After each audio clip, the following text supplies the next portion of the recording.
Hola, soy Carlos Anesi y soy docente del Departamento de Medicina Interna. La clase que vamos a ver en esta oportunidad es anemias.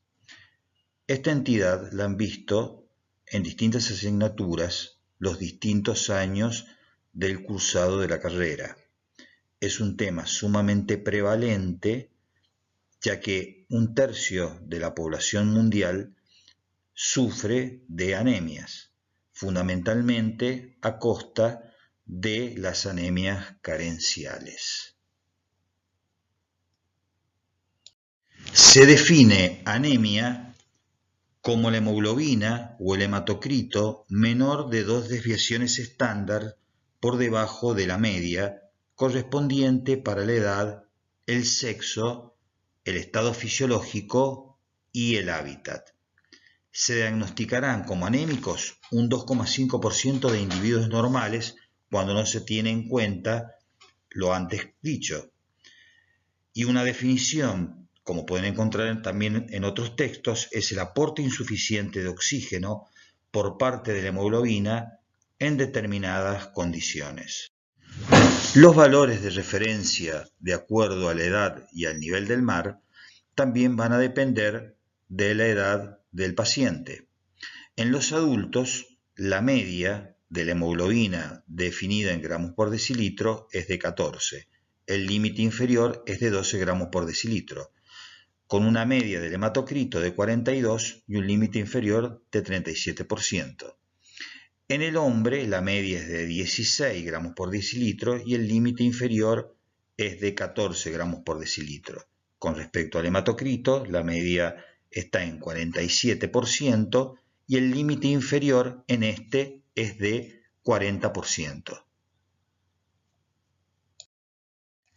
En el estudio de un paciente con anemia, comienza con el interrogatorio, el examen físico y los exámenes de laboratorio básicos, a saber, hemograma completo, recuento de reticulocitos y de plaquetas y otros exámenes complementarios que vamos a ver en el transcurso de la clase. En el algoritmo inicial, de acuerdo a los índices hematimétricos, el recuento absoluto de reticulocitos y la presencia de otras citopenias, se sugiere este algoritmo orientativo mostrado en la siguiente diapositiva. Los índices hematimétricos y el recuento absoluto de reticulocitos nos permiten realizar una clasificación morfológica de las anemias. Frente a un cuadro de anemia, es importante distinguir si están comprometidas otras líneas celulares, estableciendo un defecto global de la hematopoiesis. La pancitopenia puede presentarse en ciertos tipos de anemia, como las megaloblásticas severas, pero también en otros cuadros hematológicos, como en la aplasia medular o en los síndromes mielodisplásicos, o por infiltración de la médula ósea, llamado también mieloptisis. Cuando los índices se encuentran todos disminuidos, tendremos unas anemias microcíticas e hipocrómicas, como es el caso de las ferropénicas, las talasemias, las anemias sideroblásticas y la de los procesos crónicos, denominadas anemias de las enfermedades crónicas o anemias de la inflamación. Las ferropénicas suelen presentar mayor AD, que es la amplitud de distribución eritrocitaria, que los síndromes talasémicos. Las fases iniciales de las anemias carenciales cursan con volumen corpuscular medio y reticulocitos normales y con hematocritos no tan bajos, entre un 32 o 33%. Las anemias normocíticas normocrómicas con reticulocitos elevados se deben a hemólisis o hemorragias agudas. Los cuadros hemolíticos también pueden presentar un volumen corpuscular medio elevado, ya que los reticulocitos son células jóvenes y grandes. Un volumen corpuscular medio alto con reticulocitos y AD normales es casi exclusivo de los síndromes mielodisplásicos. Caracteriza también a las insuficiencias medulares un volumen corpuscular medio alto con reticulocitos muy disminuidos. En las anemias megaloblásticas Si hay deficiencias de hierro asociadas, los reticulocitos suelen estar bajos. De lo contrario, pueden estar dentro de lo normal, pero nunca aumentados, excepto que se haya iniciado tratamiento. Con estas bases orientativas se debe averiguar la etiopatogenia de la anemia, para la cual se indagarán los antecedentes personales, familiares, laborales, medicamentosos, así como otros síntomas y signos, por ejemplo, el color de la orina, úlceras, melena, etc. Ya nos vamos a explayar sobre las manifestaciones clínicas de las anemias, para de esta manera solicitar determinaciones específicas que permitan la confirmación diagnóstica. Para orientarnos en los criterios diagnósticos, debemos tener en cuenta que anemia no es una enfermedad en sí misma, sino que es un síndrome que obedece a distintas etiologías. Dado que las determinaciones de laboratorio carecen de sensibilidad y especificidad del 100%, cuando la sospecha diagnóstica es alta, se deberán realizar varias pruebas a fin de cumplimentar los criterios mínimos para establecer la etiología de la anemia. Así tenemos anemias de origen carenciales, como la anemia ferropénica, la anemia megaloblástica, en la cual vamos a hacer mucho hincapié tanto en el diagnóstico como en el tratamiento en esta clase. Otra etiología son las anemias de los procesos crónicos, también denominados de la inflamación. También tenemos la etiología de trastornos de la hemoglobina, como las talasemias, beta-talasemia o alfa-talasemia, o hemoglobinopatías estructurales, como hemoglobinopatías talasémicas, trastornos de membrana, como esferocitosis hereditaria, enzimopatías, como la deficiencia de glucosa 6-fosfato de hidrogenasa o piruvato quinasa, y anemias hemolíticas, en las cuales tenemos hemólisis inmunes o no inmunes. Vamos a ver ahora la anemia ferropénica. La deficiencia de hierro y la anemia ferropénica son problemas de salud pública universal. Tienen un importante impacto a nivel de la salud individual, así como en lo social y en lo económico. Ocurre en cualquier etapa de la vida, siendo las de mayor prevalencia la niñez y la mujer en edad fértil. Según la Organización Mundial de la Salud, más de 2.000 millones de personas tienen deficiencia de hierro, un 25% de la población mundial. Y la anemia está presente en más de 800 millones de personas, siendo niños más de 270 millones. La causa más frecuente de anemia en el mundo es la producida por déficit de hierro. El componente ferropénico puede pasar por distintas etapas. En una primera, en la ferropenia latente, hay solo evidencia de depósitos de hierro disminuidos. Esto está traducido como una ferritina baja, una hemosiderina disminuida o ausente en médula ósea. Posteriormente, en la eritropoiesis ferropénica, hay evidencia de aporte de hierro insuficiente para la síntesis de hemoglobina, con una saturación de la transferrina disminuida, una protoporfirina eritrocitaria libre aumentada, con sideroblastos negativos, pero con valores eritrocíticos normales. En la anemia ferropénica directamente hay disminución de los valores eritrocíticos, que es lo que marcan la anemia en sí mismo.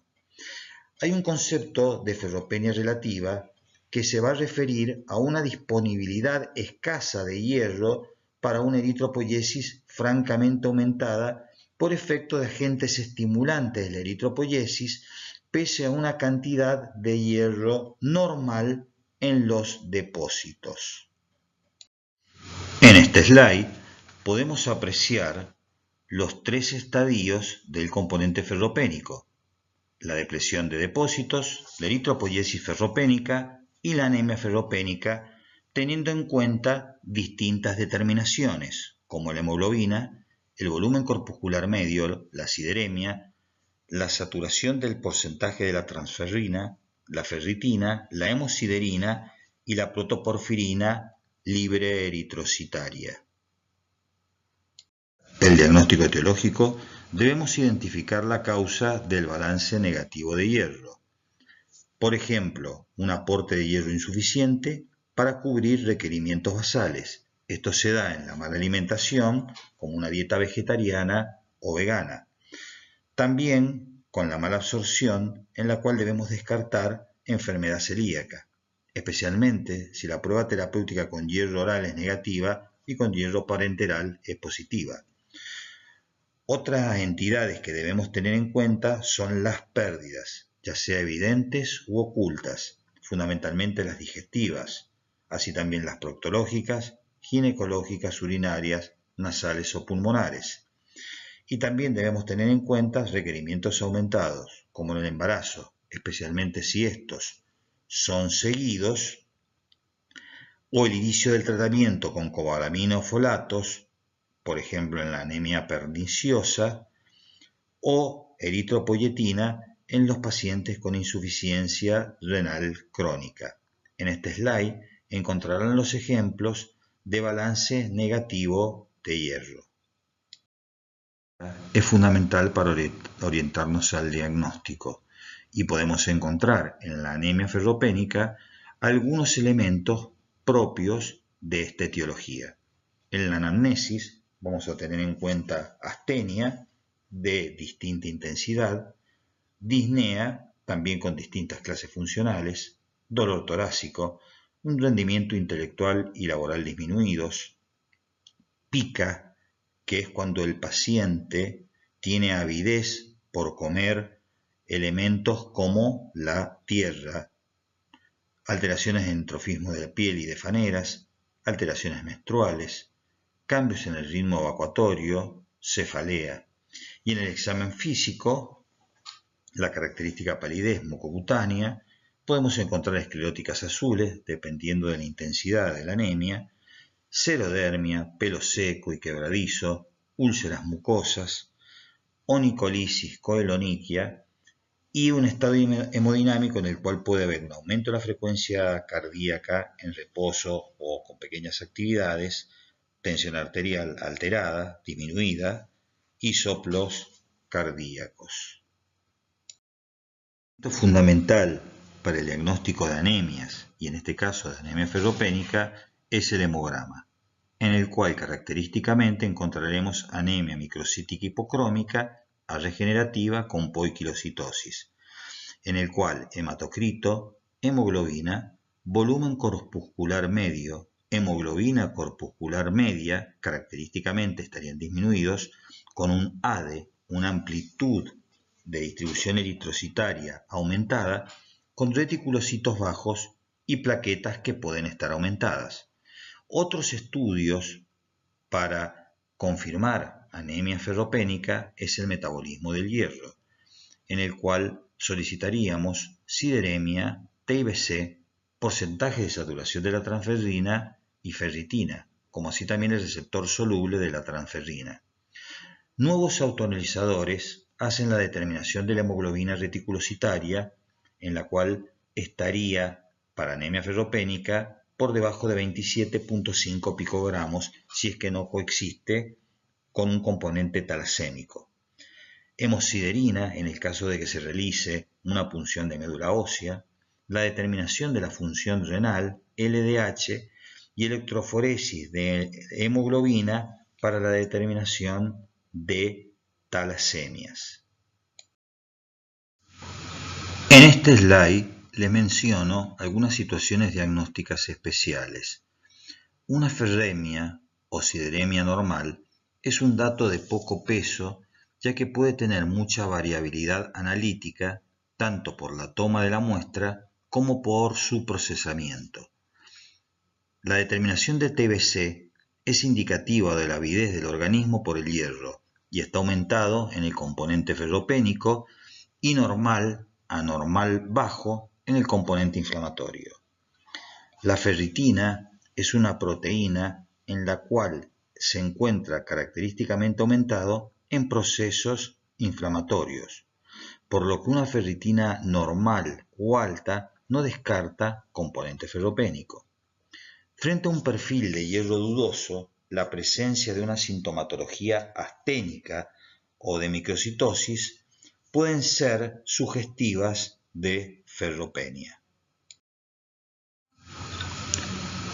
Como les comenté, los nuevos autoanalizadores pueden determinar hemoglobina reticulocitaria. Esto nos va a servir para evaluar en tiempo real la función de la médula ósea. Estos nuevos autoanalizadores también pueden determinar el volumen corpuscular medio reticulocitario y la hemoglobina corpuscular media reticulocitaria, en la cual en la ferropenia va a estar por debajo de 27.5 picogramos. Esto va a determinar los parámetros tempranos de la eritropoiesis ferropénica y podemos diferenciar entonces entre ferropenia y anemia de las enfermedades crónicas. En estos momentos consideramos el gol estándar para el diagnóstico de anemia ferropénica es la respuesta justamente al tratamiento con hierro. Debemos considerar entonces el diagnóstico diferencial de la anemia ferropénica con la anemia de los procesos crónicos o anemia de la inflamación, con la talasemia menor y también con la anemia sideroblástica. En este slide pueden apreciar las distintas etiologías de la anemia ferropénica, agrupadas en causa por hemorragia, o sea, por pérdida, por hemoglobinuria crónica, por disminución de la ingesta de hierro o por el aumento de la utilización del mismo. Comenté que el diagnóstico etiológico es fundamental para el estudio de la anemia ferropénica. No nos podemos quedar solo con el diagnóstico de anemia ferropénica, sino que debemos encontrar la causa de la misma.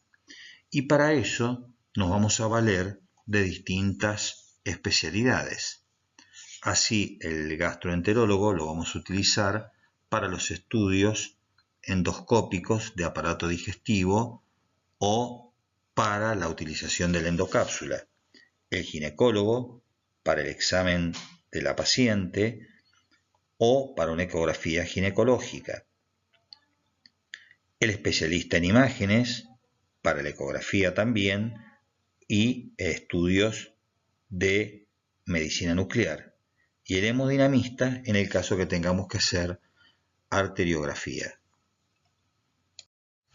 Los pilares del tratamiento de la anemia ferropénica es solucionar la causa etiológica, la medicación con hierro y mejorar el aporte hemínico de los alimentos. Como comentamos entonces, una de las bases del tratamiento de la anemia ferropénica es la administración de hierro. La administración de hierro por vía oral, una de las mejores sales ferrosas que debemos considerar es el sulfato ferroso y se presenta en comprimidos, en jarabes o en gotas entre 60 y 120 miligramos de hierro elemental. ¿Cómo lo vamos a administrar? A partir de los nuevos conceptos de la orquestación del metabolismo del hierro y del comportamiento de la hepcidina, se ha determinado que la mejor indicación es 1 o 2 comprimidos juntos a la vez 3 veces por semana. Por ejemplo, lunes, miércoles y viernes, lejos de las comidas, y se puede administrar concomitantemente con jugos cítricos. Si la tolerancia no es la indicada, podemos utilizarlo conjuntamente con las comidas, lo cual va a disminuir la absorción del hierro, pero mejoraría la tolerancia. Si no, esta administración debería ser 1 hora antes o 2 horas después de las comidas. Una estimación del aporte del hierro oral elemental oral es en el cálculo teniendo en cuenta la volemia total y el hematocrito. Consideramos la ferropenia total como la carencia de los depósitos más la carencia del hierro de la hemoglobina, considerando la carencia de los depósitos de hierro entre 500 y 1000 miligramos y la carencia del hierro de la hemoglobina con el cálculo de 2.2 por el peso corporal expresado en kilogramos por el déficit de la hemoglobina. Esta última sería la hemoglobina, el objetivo de la hemoglobina, que estaría alrededor de los 14 gramos por decilitro, menos la hemoglobina real. Entonces la estimación del aporte del hierro elemental es 10 por la ferropenia total.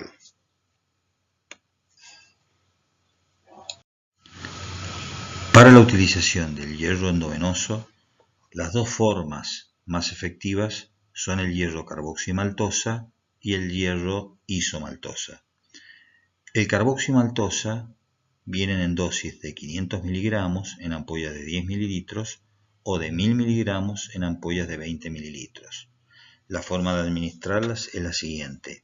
La de 500 miligramos diluimos en 100 mililitros de solución fisiológica a pasar en 10 minutos. Y la de 1000 miligramos se diluye en 200 mililitros de solución fisiológica y se pasaría en 15 minutos. El hierro isomaltosa viene en dos tipos de presentaciones, en ampollas de 5 mililitros y de 10 mililitros, con la cantidad de hierro isomaltosa de 100 miligramos por mililitro. La ampolla de 5 mililitros se diluye en 100 mililitros de solución fisiológica a pasar en 10 minutos y la de 10 mililitros la diluimos en 200 mililitros de solución fisiológica a pasar en 15 minutos. Tenemos que tener en cuenta que estas formas de hierro pueden producir reacciones alérgicas, en la cual la forma de administrarlas debe ser sumamente cuidadosa.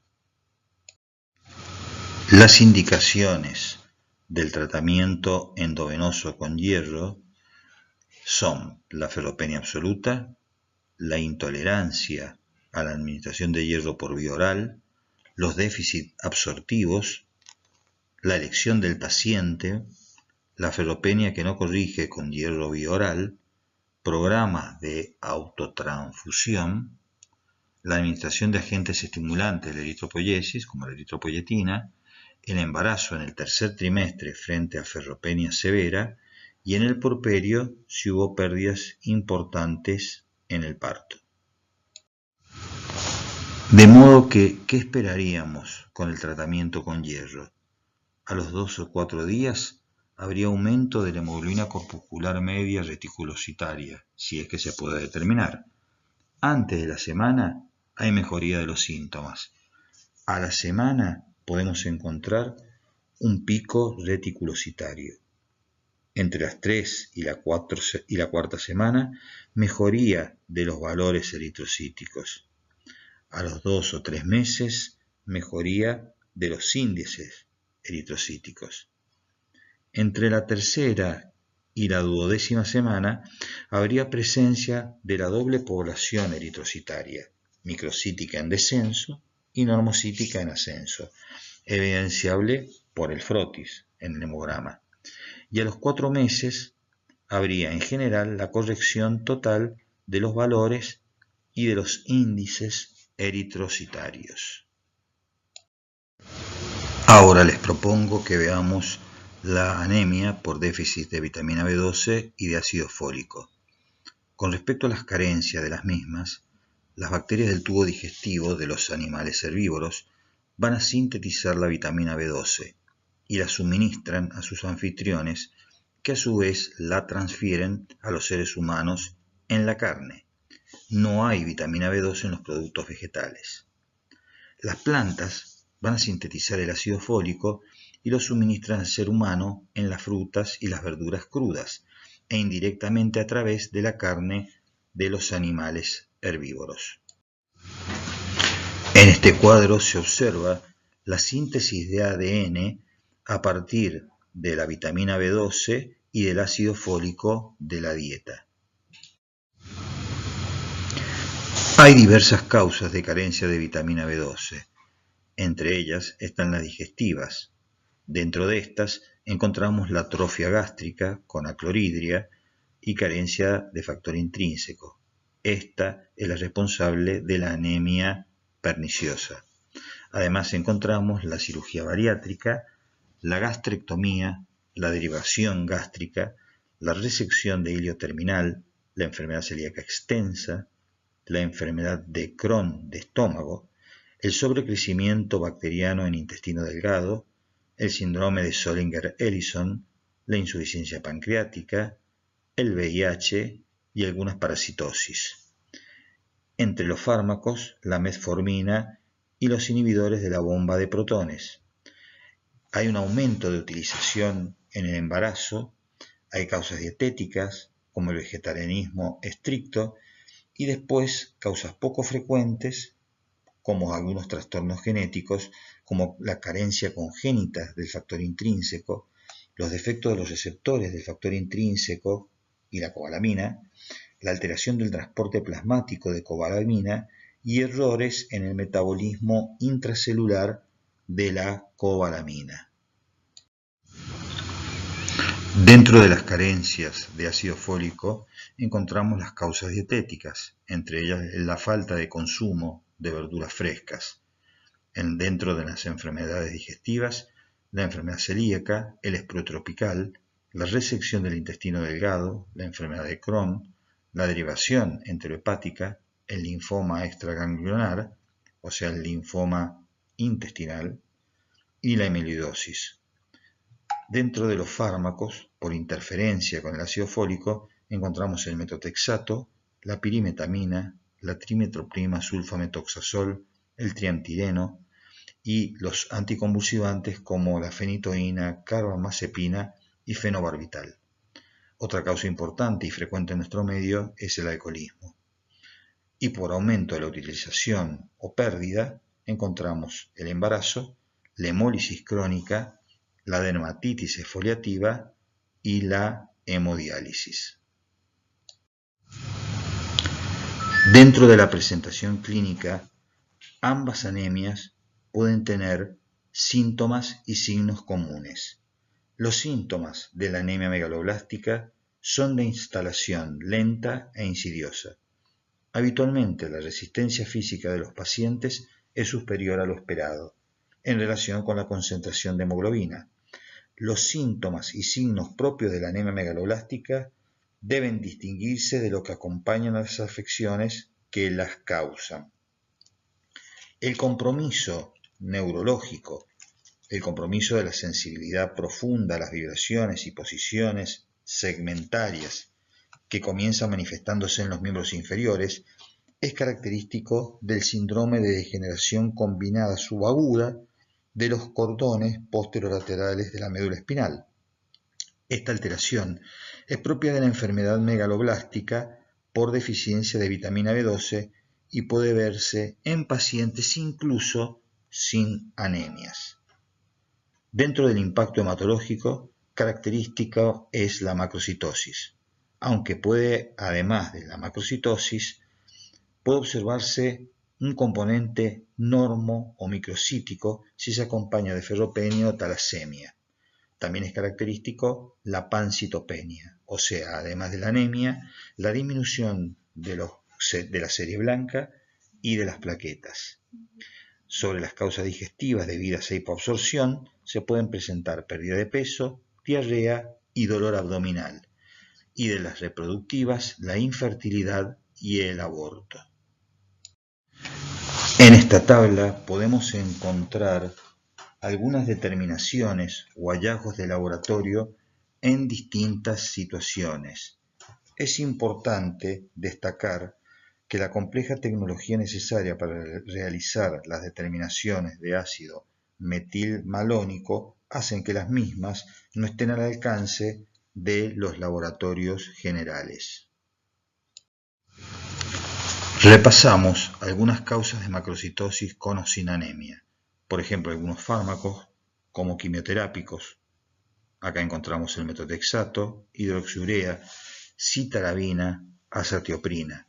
Algunos anticonvulsivantes, como mencionamos anteriormente, como la fenitoína y la carbamazepina, antirretrovirales y antibióticos como la trimetoprim, sulfametoxazol, o en distintas situaciones como las hepatopatías, alcoholismo con o sin hepatopatía, reticulocitosis, carencia de folato, carencia de vitamina B12 como hemos visto, mielodisplasia, el hipotiroidismo, en algunos pacientes mayores de 75 años, en la trisomía 21 o incluso artefactos por aglutinación de eritrocitos.